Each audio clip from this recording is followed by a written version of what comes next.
Cristo não está a 2000 anos de distância, mas está realmente presente entre nós e dá-nos a verdade, dá-nos a luz que nos faz viver, encontrar a estrada para o futuro.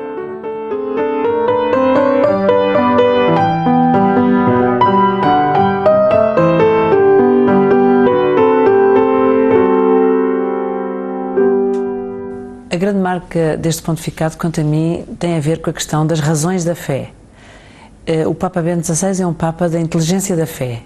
Ele é o intelectual que gosta de pensar sobre os grandes problemas que estão presentes e que agora podem aflorar mais neste movimento, outras vezes naquele movimento, mas é o problema em si que está diante dele.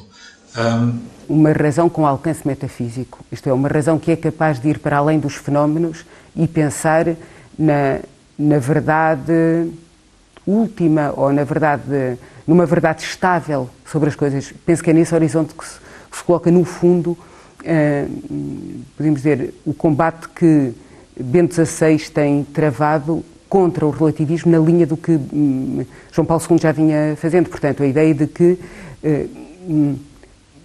não se pode ser livre da verdade, mas livre na verdade.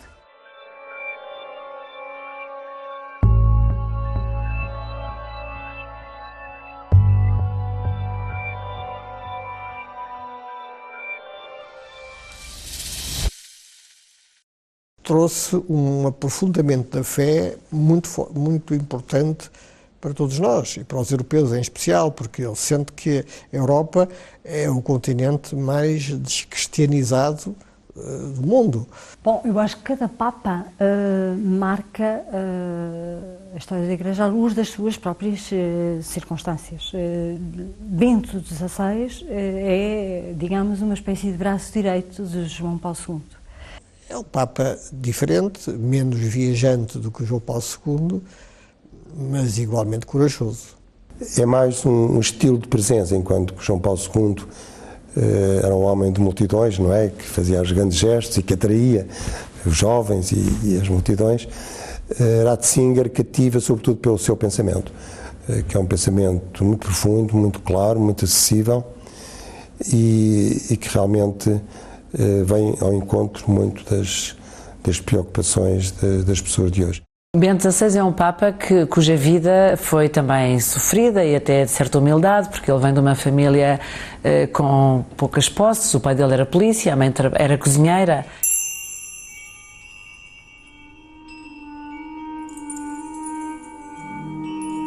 Nasci no dia 16 de abril de 1927, Sábado Santo, dia da Vigília da Páscoa, em Markt el Hamim.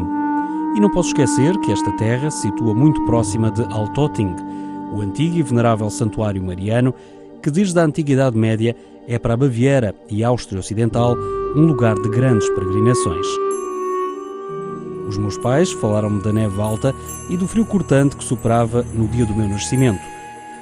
E os meus irmãos mais velhos não puderam participar no meu batizado para não correrem o risco de adoecer. Muito do seu pensamento, com certeza, tem as raízes nesse passado, que é um passado europeu. De facto, é um passado, duas guerras mundiais do século XX, que foram terríveis, foram guerras que começaram na Europa e começaram pela Alemanha. Ele também tem a noção de que a Alemanha no passado, teve responsabilidades sérias nas desgraças do século XX.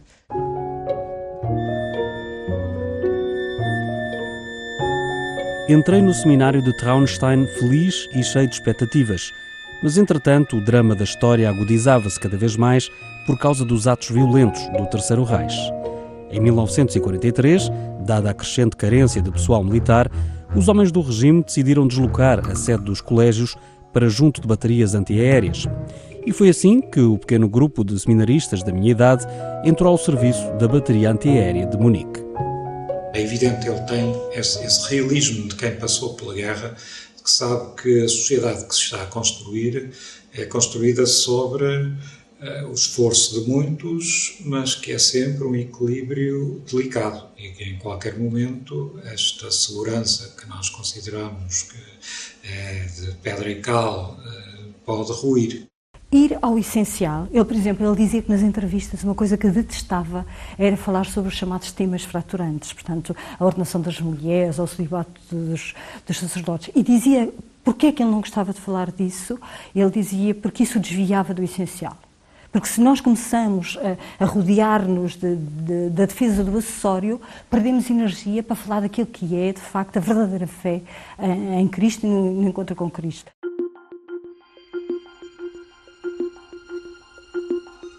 O meu grande passo foi a ordenação sacerdotal na Sé Catedral de Friesinga.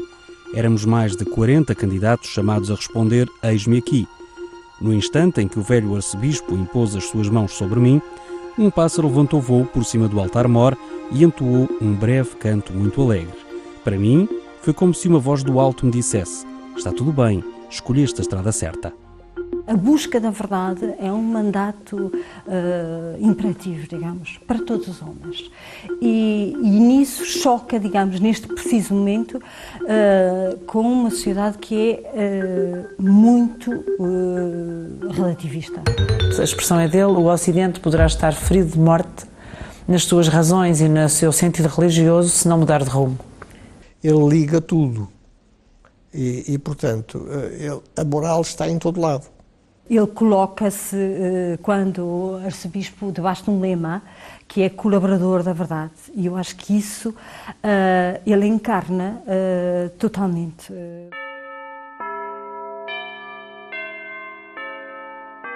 O dia da consagração como arcebispo de Munique e Friesinga foi um dia radioso de início de verão. A Catedral de Munique estava magnificamente adornada e pude experimentar a realidade do sacramento. Como lema episcopal, escolhi 2 palavras da terceira epístola de São João, colaborador da verdade. E dado que no mundo de hoje o tema da verdade desapareceu quase por completo, este lema episcopal pareceu-me mais em linha com o nosso tempo, o mais moderno, no sentido positivo do termo. Chegamos à verdade, mas possuímos-la parcialmente. Portanto, a questão do diálogo de cada um de nós com os que pensam diferente, justamente. Portanto, como a verdade a aspiração à verdade é tarefa de todos e não de um só. E, portanto,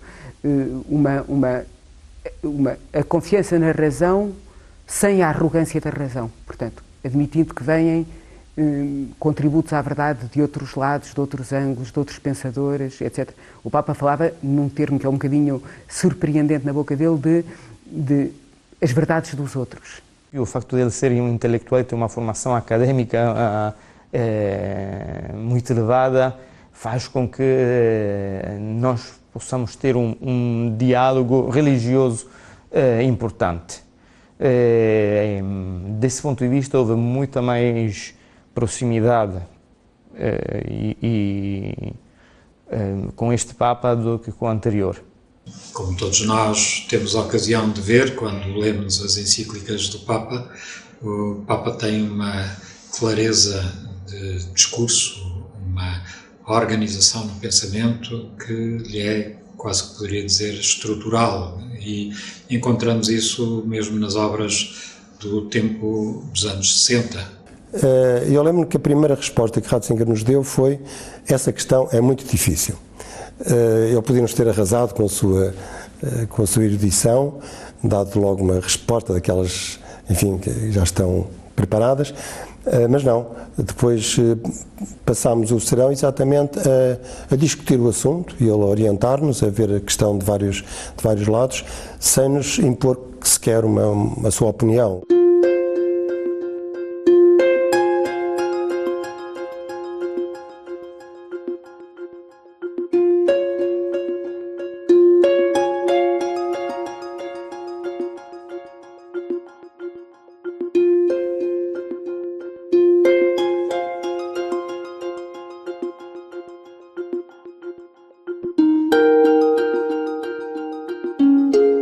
Na Congregação para a Doutrina da Fé, o Papa trabalhava com a fé, os seus limites, os seus desvios, etc. E, portanto, conhecia muito profundamente tanto o mundo teológico como o mundo filosófico na sua relação com a fé, por 25 anos de trabalho cotidiano. Foi aí que ele exerceu provavelmente no cargo que lhe seria mais penoso, porque ele era um teólogo. E para um teólogo transformar-se, no fundo, no julgador de teólogos era uma missão particularmente difícil. E, portanto, este Papa trazia no seu currículo uma experiência de perceber onde é que estavam as feridas da Igreja, as feridas do homem, as feridas da sociedade, os pontos mais problemáticos da cultura, da evolução, enfim, do pensamento. Bento XVI, ou se quiserem Ratzinger, era basicamente um pensador, um académico, mas um académico sério. Roma é uma cidade cheia de gatos e era costume, era famoso o cardeal Ratzinger, quando ia a pé do seu apartamento para o escritório, quando cruzava com gatos ou lhes dava umas bolachinhas ou conversava com eles. Portanto, essa relação com gatos preferencial é conhecida. Ratzinger veio muito na continuidade do pontificado de João Paulo II, não foi por acaso que João Paulo II o chamou para prefeito da Congregação para a Doutrina da Fé, praticamente era o braço direito de João Paulo II. Eu creio que para o cardeal Ratzinger ele nunca lhe passou para a cabeça ser eleito Papa. Aliás, ele próprio conta que quando começou a ver os votos a caírem no nome dele, começou a rezar a Deus, a dizer: não faças isto, que eu já não tenho força. Há aí cardeais muito mais novos do que eu, deixa-me descansar. Ele já tinha pedido 2 vezes a João Paulo II para se reformar, porque já estava cansado. Quando o curso do processo de votação me fez perceber que, por assim dizer, a guilhotina me ia cair em cima, senti vertigens. Pensava ter acabado a obra da minha vida e poder esperar um fim tranquilo dos meus dias. Não são cómodos os caminhos de Deus, mas também não fomos criados para o comodismo, mas sim para grandes coisas e para o bem. Habemus Papam, Sancte Romane Ecclesiae, Cardinalem Ratzinger.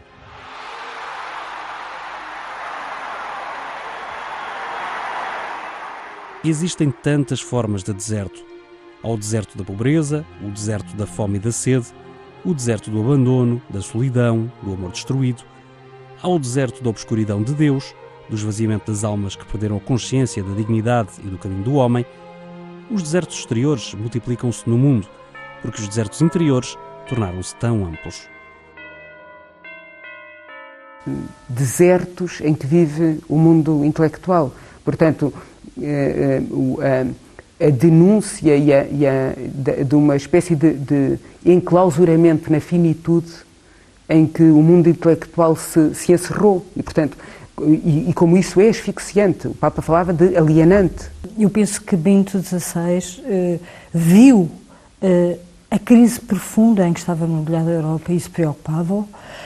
Viu em que medida a Europa era um fator de evangelização e, portanto, desse ponto de vista também acentuou a necessidade de reevangelizar a Europa afastada, mas soube, talvez melhor do que ninguém, ver o cristianismo no mundo, portanto, ver a Igreja enquanto um fenómeno universal.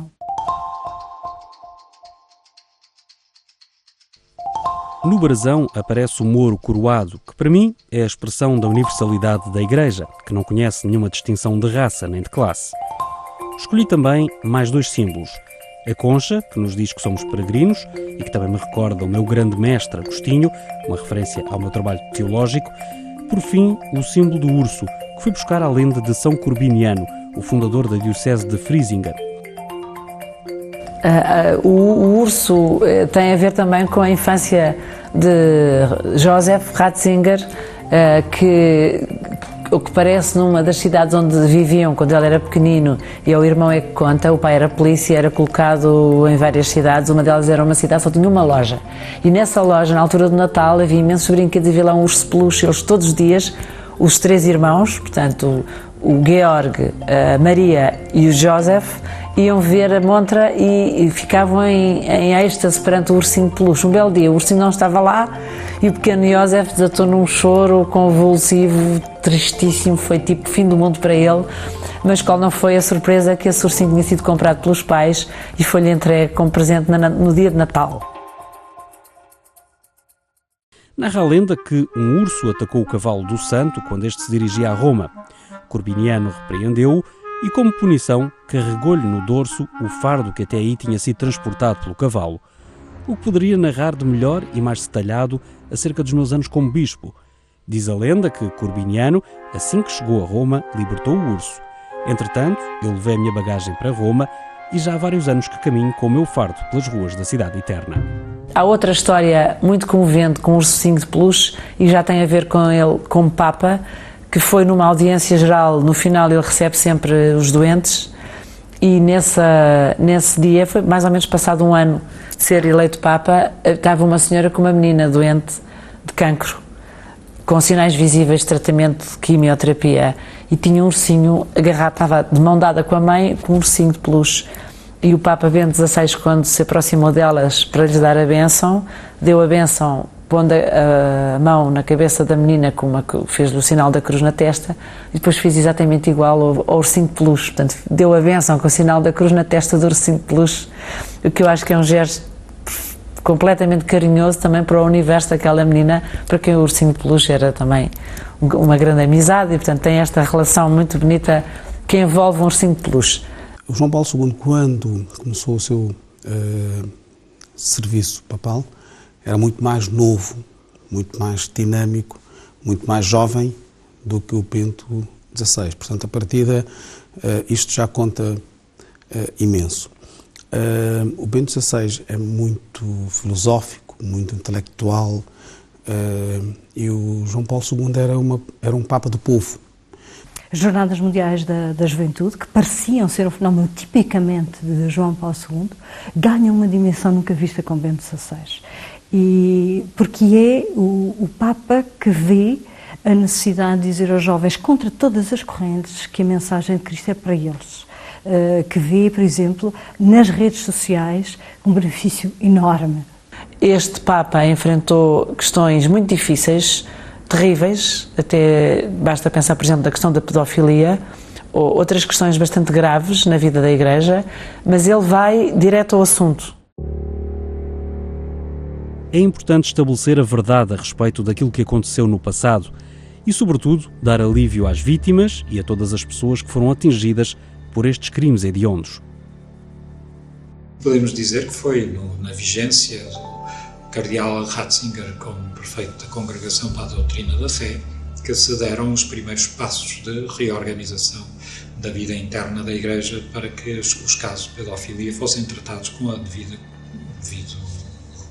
atenção e rigor, de maneira que não só as vítimas fossem cuidadas, porque isso era uma das coisas que por vezes falhava na administração eclesiástica anterior, era que parecia-se estar mais preocupada em salvaguardar a face da Igreja do que resolver propriamente o problema e cuidar das vítimas. Portanto, a questão das vítimas tornou-se uma questão central na preocupação da Igreja e depois também o garantir que os bispos agiam corretamente, ou seja, que não só se estancava o problema removendo o padre, se necessário até suspendendo o padre, mas que se mantivesse o padre em funções, que não fosse de modo algum colocado numa situação em que pudesse voltar a praticar atos desse estilo. Entre os sinais contrários ao Evangelho da vida que se podem encontrar na América e também noutras partes, há um que causa uma profunda vergonha: o abuso sexual de menores. É um grande sofrimento para a Igreja nos Estados Unidos e para a Igreja em geral, e para mim, pessoalmente, o facto de que tudo isto tenha acontecido. Sinto-me mortificado e faremos o possível para garantir que isto não se repita no futuro. Sei que os bispos e os reitores dos seminários farão o possível para exercer um discernimento muito, muito severo, pois é mais importante ter bons sacerdotes do que ter muitos sacerdotes. Lamento verdadeira e profundamente as moléstias e sofrimentos que as vítimas suportaram e asseguro-lhes, como seu pastor, que também eu compartilho o seu sofrimento. Portanto, o Papa, quando assumiu as suas funções de Papa, foi em plena explosão desta problemática. E nem todas as conferências episcopais estavam a pôr em ordem a sua casa, umas estavam mais adiantadas, outras menos adiantadas, e foi uma espécie de dominós, não é? Portanto, primeiro um país, depois outro país, depois era a Bélgica, depois era a Alemanha, depois voltou aos Estados Unidos, e isto parecia que o Papa ia estar enredado nesta questão, de maneira a não ser capaz de sair daí, porque cada vez que ele se pronunciava em qualquer lugar, logo os jornalistas perguntavam: e a pedofilia, e mais este caso. Curiosamente, foi na viagem a Portugal que parece que as coisas se alteraram. A maior perseguição da Igreja não vem de inimigos externos, mas nasce do pecado na Igreja. E a Igreja, portanto, tem uma profunda necessidade de reaprender a penitência, de aceitar a purificação, de aprender, por um lado, o perdão, mas também a necessidade de justiça. O perdão não substitui a justiça. O Papa respondeu a uma pergunta que tinha sido preparada a partir de questões dos jornalistas, precisamente sobre a questão da pedofilia, e ele apresentou muito claramente o seu sentido de responsabilidade da Igreja pelo mal que tinha sido praticado e de penitência da Igreja, na medida em que institucionalmente era corresponsável com estas situações, e isso foi considerado como sendo, pelos vistos pela comunicação social, como sendo um gesto suficiente para que, a partir daí, já não se colaram estas questões da pedofilia ao Papa Bento XVI. E o magistério dele tem sido, hoje em dia, sobre as mais diversificadas questões, sem esquecer esse problema que continua a ser um problema grave.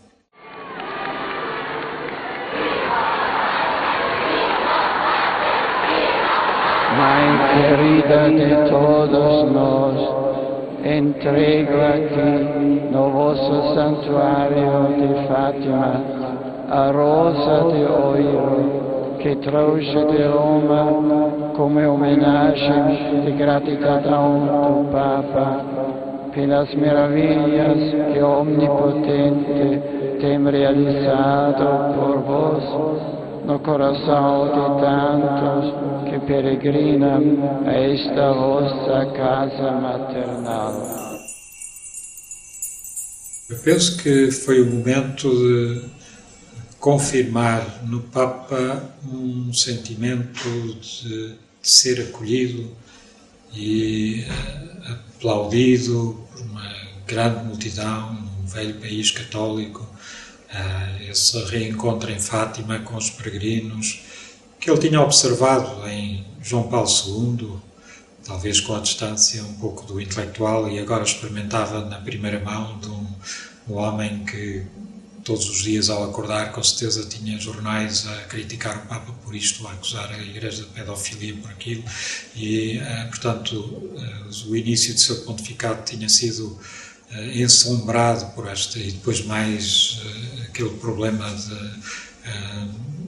do seu discurso sobre os muçulmanos, tudo isso parecia estar a correr mal em termos de opinião pública, e chega a Portugal e é acolhido com a benevolência que todos nós vimos, a boa vontade, o sol que teve, a simpatia que houve em Belém, de encontrar-se com os intelectuais aqui da nossa praça, e depois Fátima como experiência. Penso que foi um momento marcante para ele em termos pessoais.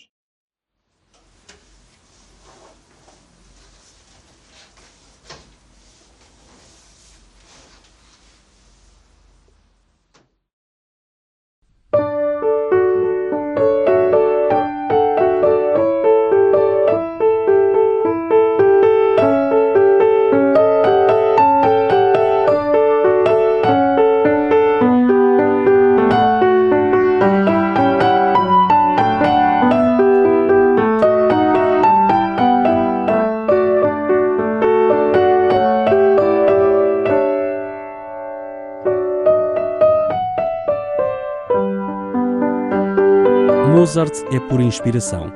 Todas as notas estão certas. Nenhuma outra poderia ser.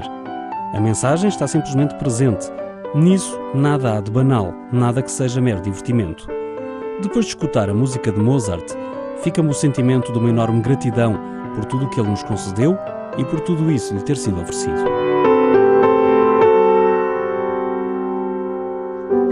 E isso que diz o Papa nessas lindíssimas frases que ele escreve é exatamente o que se passa. A música de Mozart tem que ser...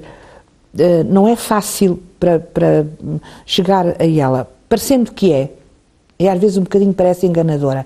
É uma melodia muito transparente, muito translúcida, mas tem uma profundidade que é preciso também que a pessoa que a interpreta já tenha dentro de si também a maturidade suficiente para saber transmitir. Quando finalmente teve uma tarde livre e perguntaram o que é que ele queria fazer, ele disse: quero ir à minha casa, arrumar papéis e decidir o que é que eu vou querer levar para o Palácio Apostólico. E isso foi uma dor de cabeça, porque a partir do momento em que é eleito Papa, o Papa é também chefe de Estado do Vaticano.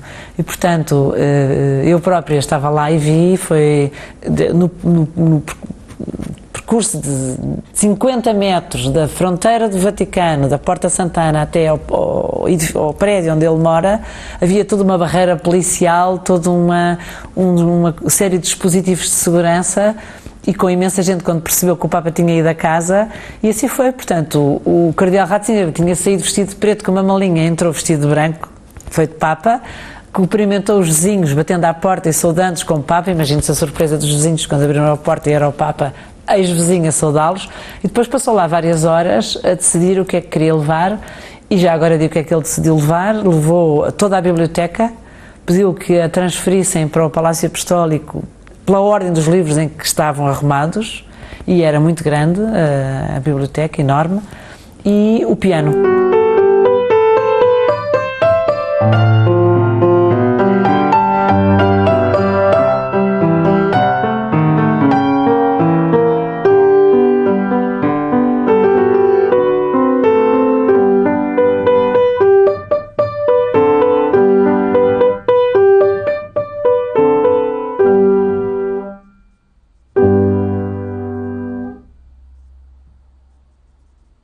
Não sabia que ele era tão ligado a Mozart, mas compreendo muito bem que Bento XVI tenha essa ligação através da pureza da música, da luminosidade da música de Mozart, e que ele se sinta ligado a ela e que se sinta tranquilizado através da música dele.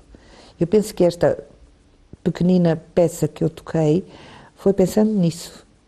Foi pensando nessa tranquilidade, nessa fluência, nessa limpidez.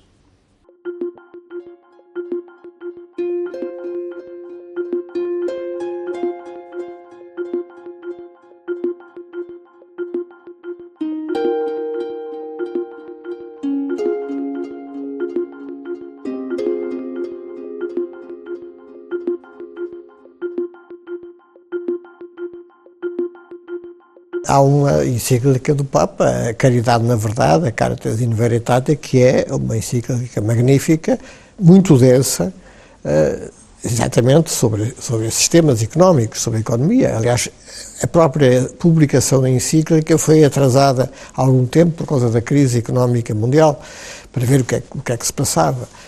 Nesta encíclica, o Papa não condena a economia de mercado, e embora, curiosamente, não surjam as expressões capitalismo, há toda uma crítica àquilo que é os excessos neoliberais, liberais, que, aliás, a Igreja sempre condenou. O liberalismo é uma doutrina condenada pela Igreja desde João XXIII, portanto... Quer dizer, ele vê as coisas, diz, a globalização em si pode ser um bem, mas se for, digamos, deixada à solta, pode trazer grandes prejuízos. Os sindicatos devem ser apoiados, mas devem-se atualizar e, sobretudo, devem-se interessar por aqueles que não são seus filiados, nomeadamente os desempregados. É importante que haja ecologia, que haja respeito pela natureza, mas esse respeito pela natureza não se pode sobrepor ao respeito pela dignidade das pessoas humanas.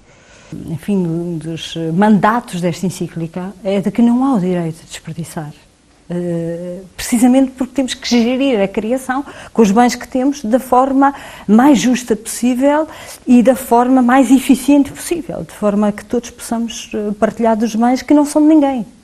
A ética não pode abandonar a economia, e diz a certa altura, até na Caritas in Veritate, que não basta ter, digamos, por exemplo, iniciativas valiosas, a que ele estimula, o comércio ético, o microcrédito, empresas sem fim lucrativo, coisas assim, que são coisas importantes.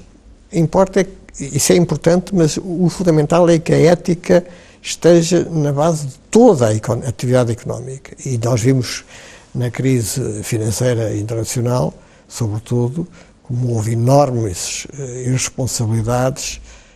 Assim como, na Caridade na Verdade, a Igreja vai na linha da frente dos movimentos por uma globalização mais justa, por uma verdadeira ecologia, Bento XVI está na linha da frente para uma Igreja que se abra a todo o mundo e a todos os homens, sejam eles, digamos, da família ou fora dela.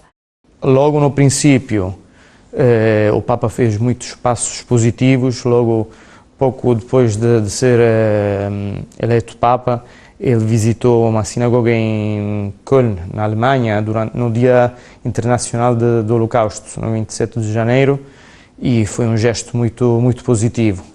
Visitou a sinagoga em Roma, visitou Israel. Quanto a mim, a viagem mais emblemática deste pontificado foi quando o Papa alemão entrou em Auschwitz. É claramente simbólico.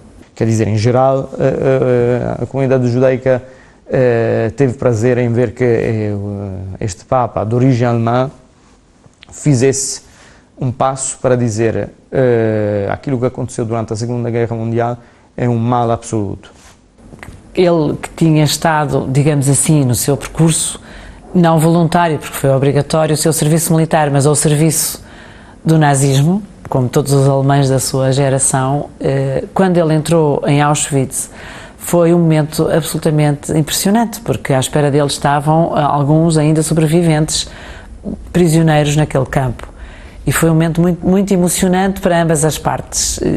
O Papa, muito claramente, não só foi a Auschwitz para recordar o horror e para dizer que isto não deve voltar a acontecer, mas foi para lhe dar também o seu sentido teológico, que é esta questão de que o Holocausto tem esta dimensão religiosa que aponta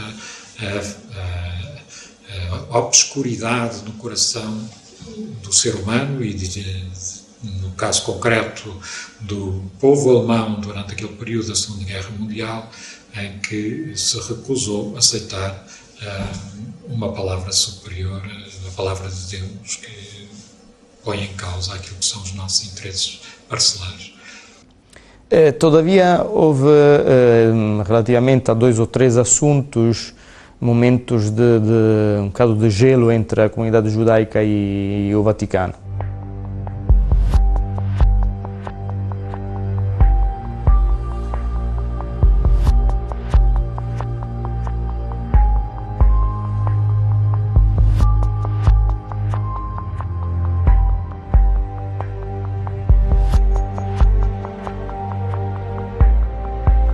O retorno à versão original criou gelo e controvérsia. Esperemos que o próximo Papa repense essa oração.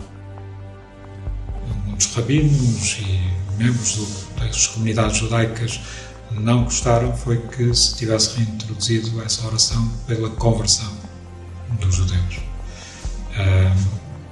O Papa não a introduziu universalmente, introduziu como uma das possibilidades, mas de facto parece-me que houve aí um retrocesso.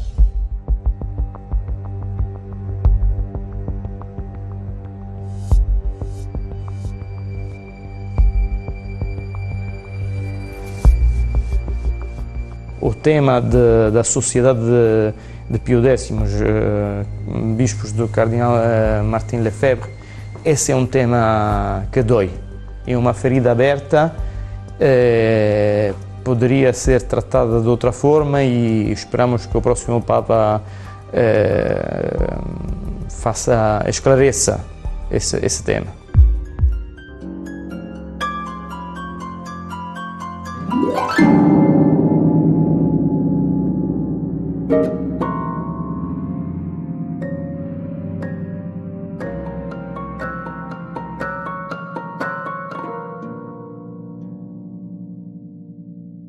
Provavelmente nem todos compreenderam o discurso, simplesmente quiseram citar aquilo que fosse mais polémico do que entrar em pormenores daquilo que foi dito. E os muçulmanos responderam, por isso é que eu disse, houve respostas intelectuais e também houve respostas emocionais, mas falando nas respostas intelectuais, fizeram-lhe entender que o que foi citado, o que foi dito, não tem bases e que poderia manchar um bom diálogo que tem havido entre muçulmanos e católicos. Interessante é que no mundo islâmico houve um eco nos meios estudiosos, teólogos muçulmanos e grandes líderes muçulmanos, correu uma carta pedindo que o Ocidente e que os cristãos e que a Igreja Católica e que o Papa tomassem consciência de que havia muito de parceria ou de parentesco entre o Islão e as grandes religiões do judaísmo e do cristianismo, nomeadamente nas questões da misericórdia, do amor, etc. E essa carta foi entregue ao Papa posteriormente.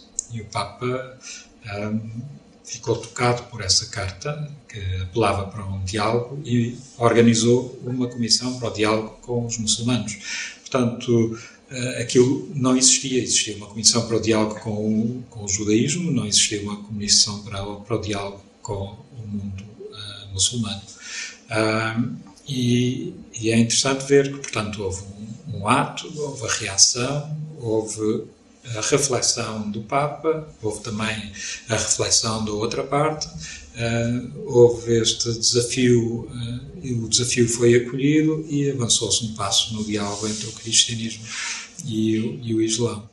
O Papa estava a falar da importância da liberdade e do uso da inteligência para aprofundar as razões da fé, e usou para ilustrar como era preciso um trabalho pessoal de liberdade e de inteligência para aprofundar as razões da fé, e ilustrou isso com um diálogo medieval entre um cristão e um muçulmano, onde se dizia que pela força não se consegue converter ninguém. O novo Papa sabe que a sua tarefa é fazer resplandecer aos olhos dos homens e das mulheres de hoje a luz de Cristo. Com esta consciência, dirijo-me a todos os que seguem outras religiões ou que simplesmente procuram uma resposta para os interrogativos fundamentais da existência e ainda não encontraram. Dirijo-me a todos, com simplicidade e afeto, para garantir que a Igreja quer continuar a tecer com eles um diálogo aberto e sincero na busca do verdadeiro bem do homem e da sociedade.